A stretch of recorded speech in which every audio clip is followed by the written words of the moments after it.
Are you ready for some retaliatory assault? GameRanx brings you 10 Counter-Strike facts. Number 10, there was a knife fight going on in Counter-Strike one time, and the gentleman who lost it got so upset that he spent 6 months tracking down the person he was fighting with online. This guy had no idea how to follow the advice of Michael Jackson and beat it, which, believe it or not, pretty much depicts why you shouldn't get into real-life knife fights. This actually happened in France, and fortunately, the victim survived the attack. The guy missed his heart by an inch. 1 inch. The judge that sentenced him said this: "You are a menace to society. I am frankly terrified of the disproportionate reaction you could have if someone looked at you the wrong way in the street." This is the kind of person who does need to be locked up. What the hell? Number 9, in 2007, a student was arrested and expelled from high school after creating a Counter-Strike map of said school. Now let's be real, that's kind of fucked up. I mean, none of us are gonna stand here and say, oh yeah, that guy was definitely gonna shoot up the school. And that doesn't automatically mean you're some kind of violent serial killer. I'm not gonna say that, because we've all made maps of places that we know. Those of us that can make maps anyhow. And it's more the familiarity rather than the shooting things up part. But still, I wonder exactly how it is that everybody found that he made it. Did he share it with everybody? Because that indicates maybe a weird motive. Because frankly, you can make a map and not share it with anybody pretty easily. In fact, it's probably much easier than sharing it with enough people that the school knows about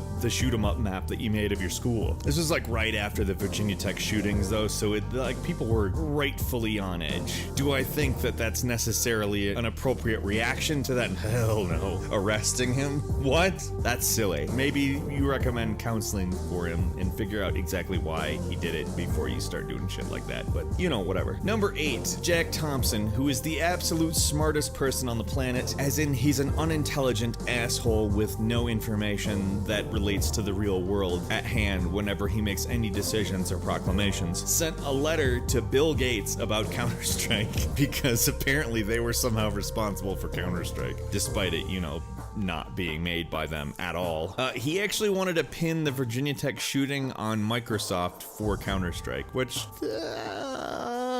Jack Thompson. Oh, fortunately Jack Thompson got disbarred because he's just a stupid... I don't even know what to call Jack Thompson. He hurts my brain, the actions that man takes. And anyone who takes him seriously, or uses anything that he says in a positive fashion, or gives him attention, or pretends in recent years that his opinion is somehow valid or worthy of consideration in any way, shape, or form, are in the same class of absolute dipshit and should automatically not be taken seriously ever again. Number 7, there's a gentleman who does not have any limbs who plays Counter-Strike professionally and has been doing it since 2001. He used to use a joystick that he controlled with his leg stumps, but now he uses a mouse and keyboard. And yes, he streams on Twitch. Frankly, huge congratulations goes to this person. That is an incredibly positive thing. Not only has he won tournaments, and I hope that he's making a living on Twitch because he deserves it. That's called finding new ways to overcome adversity. Congratulations to you, you kick ass, sir. Number 6, last year Valve actually suspended several North American players from Counter-Strike Global Offensive on account they were fixing matches, as in they were betting large amounts of money on matches they were participating in, and then losing them on purpose because they were betting on the opposite team and losing them on purpose. This is the equivalent to Michael Jordan or Charles Barkley or some large name in basketball in the 90s, betting on the other one's team when they were in the NBA Finals against each other and then losing on purpose to make a lot of money. Believe me, either of those two guys tap out for a game that's a loss, at least back then. Now I don't know anything about basketball, but they know for a fact that this happened. There's traceable income involved with it. I hope that was worth getting banned though. Actually, it probably was worth getting banned. I could use $11,800. Could you? Number 5, Stuart Holden, who is a professional football player in a country that isn't the United States, so we call it soccer, had a short career playing competitive Counter-Strike before becoming a professional footballer. Again, that's what they call people who play soccer outside of the United States. Stuart's a pretty accomplished football player though. He was born in the UK, played in the UK primarily, and then came here to play. He keeps trying to delete this factoid that he had a professional Counter-Strike career from his Wikipedia page, but people keep putting it back, which is really amusing. As of right now, there's no major mention of it, but if you go down into the categories section on his page, he is listed under Counter-Strike players, which is funny. Number 4, after a Counter-Strike Counter-Strike player said his team was all on Adderall in an interview, the largest esports organization, the ESL, announced that they're going to work with the World Anti-Doping Agency to implement drug testing. Now, there's some implications here that I don't know I like, because there are people who have Adderall prescriptions and need it. You know, it's a medication for ADD and ADHD, but I have to imagine having a prescription for that would take precedence over whether or not you get in trouble for using it. At least I would hope.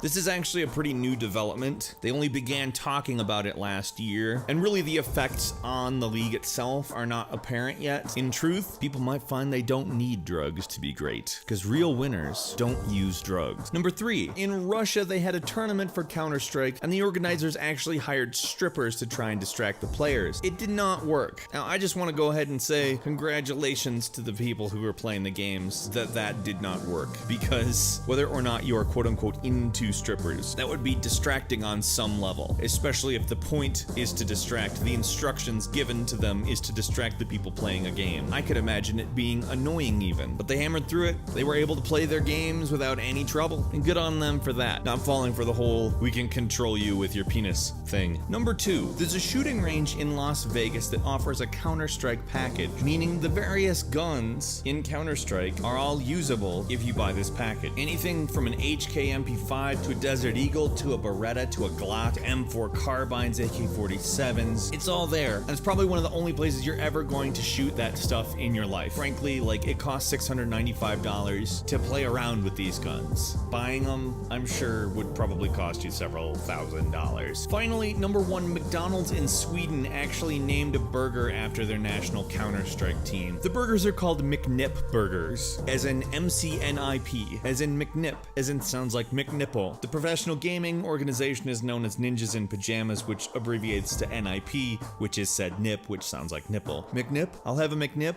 and I don't mean a McNipple. Don't put a nipple on my burger. I mean the esports team themed burger, thanks. Their healthcare system is graciously provided by the government in that country, and all of the patients are graciously provided by McDonald's thanks to people buying the McNip burger. Nip, nipple. Ninjas in Pajamas. If you know any weird or interesting facts about Counter-Strike, leave them in the comments. We're of course interested to hear them. If you enjoyed the video, please click the like button, and if you're not subscribed, now's a great time to do so. We upload brand new videos every single day of the week, and the best way to see them first is of course a subscription. As always, we thank you very much for watching this video, and we will see you again next time right here on GameRanx.